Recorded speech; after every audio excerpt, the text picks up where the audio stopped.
ஆண்டவர் என்ன செய்கிறார் பாருங்க, சீடர்களில் நம்பிக்கை கொண்டிருக்கிறார்.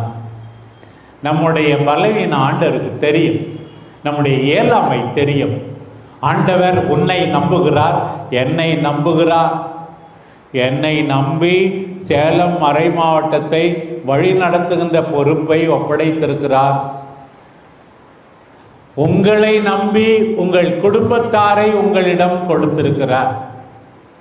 உங்களை நம்பி உங்கள் பெற்றோரை உங்களிடம் ஆண்டவர் கொடுத்திருக்கிறார். அந்த பெற்றோரை நல்ல விதமாக பார்த்து கொள்ள வேண்டும். ஆண்டவர் நம்புகிறார். ஆண்டவரே, எங்கள் எல்லாரையும் நம்புவதற்காக நன்றி கூறுகிறார்.